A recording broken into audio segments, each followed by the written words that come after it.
ನಮಸ್ಕಾರ. ಈ ಕೂಡಲೇ ಕಿಚ್ಚ ಸುದೀಪ್ ಅವ್ರ ಮೇಲೆ ಪ್ರಕರಣ ದಾಖಲಿಸಬೇಕು, ಯುದ್ಧಕ್ಕೆ ರೆಡಿ ಅಂತ ಹೇಳಿ ಏನು ಯುವಕರನ್ನ ಕೆಟ್ಟ ದಾರಿಯಲ್ಲಿ ಪ್ರೋತ್ಸಾಹ ಮಾಡ್ದ. ಆಮೇಲೆ ಈಗಾಗಲೇ ಇದರಿಂದ ಪ್ರಚೋದನೆಗೊಳಗಾಗಿ ನಾಳೆ ಕರ್ನಾಟಕದಲ್ಲಿ ಗಲಭೆಗಳು ಎದ್ದಳೋ ಅಂಥ ಸಂದರ್ಭ ಬಂದಿದೆ. ಅದರಿಂದ ಏನು ಕಮಿಷನರು ಮತ್ತು DIG ಅವರು ಕೂಡಲೇ ಸುಮೋಟೋ ಪ್ರಕರಣ ದಾಖಲಿಸ್ಕೊಬೇಕು.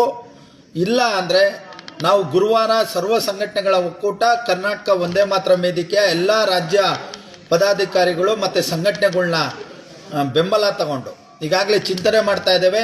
ಸುದೀಪ್ ಅವ್ರ ಮೇಲೆ ಪ್ರಕರಣ ದಾಖಲಿಸೋಕ್ಕೆ ಗುರುವಾರ ನಾವು ಪ್ರಕರಣ ಕೊಡೋಣ. ಇವ್ರ ಮೇಲೆ ಇವ್ರಿಗೆ ಜೈಲಿಗೆ ಹಾಕುವಂಥ ಕೆಲಸ ಮಾಡಬೇಕು. ಕೂಡಲೇ ಸರ್ಕಾರ ಇಂಥ ಒಂದು ವಿಚಾರಗಳಿಗೆ ಪ್ರೇರೇಪಿಸಬಾರ್ದು, ಮಟ್ಟ ಹಾಕುವಂಥ ಕೆಲಸ ಮಾಡಬೇಕು.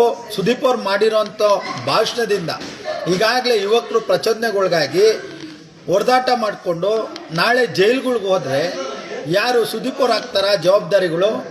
ಮತ್ತು ಸುದೀಪ್ ಅವರು ಒಬ್ಬರು ಮೇರು ನಟರಾಗಿ ವರ್ತನೆ ಮಾಡಬೇಕೆ ಹೊರತು ಎಲ್ಲೋ ಒಂದು ಕಡೆ ಆ ಭಾಷಣ ನೋಡಿದ್ರೆ ಪುಡಿ ರೇವಡಿಗಳು ಮಾತಾಡೋ ರೀತಿ ಭಾಷಣಗಳನ್ನ ಮಾಡೋದ್ರಿಂದ ಇದರಿಂದ ಯಾವುದೇ ರೀತಿಯ ಪ್ರಯೋಜನ ಇಲ್ಲ. ಎಲ್ಲೋ ಒಂದು ಕಡೆ ಸುದೀಪ್ ಅವರು ಈ ವಿಚಾರದಲ್ಲಿ ಪ್ರೇರೇಪಿಸಿ ಕೋಮುಗಲಭೆ ಸೃಷ್ಟಿ ಮಾಡಿ ಮಾರ್ಕ್ ಎಂಬ ಚಲನಚಿತ್ರ ಅವರ ಬೆಳೀಲಿಕ್ಕೆ ಕಾರಣ, ಆ ಒಂದು ಚಲನಚಿತ್ರ ಬೆಳೀಲಿ ಅಂತ ಹೇಳಿ ಈ ರೀತಿ ಒಂದು ಪ್ರಚೋದನೆನ ಮಾಡ್ತಾ ಇದ್ದಾರೆ. ಇದು ಆಗಬಾರ್ದು. ಕೂಡಲೇ ಇದನ್ನು ಮಟ್ಟ ಹಾಕುವಂಥ ಕೆಲಸ ಮಾಡಬೇಕು. ಸುದೀಪ್ ಅವ್ರ ಮೇಲೆ ಪ್ರಕರಣ ದಾಖಲಿಸಿ ಜೈಲ್ಗೆ ಕಟ್ಟುವಂಥ ಕೆಲಸನ ಮಾಡಬೇಕು ಅಂತ ಹೇಳಿ ನಾನು ಕೇಳ್ಕೊತಾ ಇದ್ದೇನೆ. ನಾನು ನಿಮ್ಮ CM ಶಿವಕುಮಾರ್ ನಾಯಕ್, ಸರ್ವ ಸಂಘಟನೆಗಳ ಒಕ್ಕೂಟದ ಅಧ್ಯಕ್ಷ ಮತ್ತು ಕರ್ನಾಟಕ ಒಂದೇ ಮಾತ್ರ ವೇದಿಕೆಯ ರಾಜ್ಯಾಧ್ಯಕ್ಷ ಆಗಿದ್ದೇನೆ. ಜೈ ಹಿಂದ್, ಜೈ ಕರ್ನಾಟಕ ಮಾತೆ.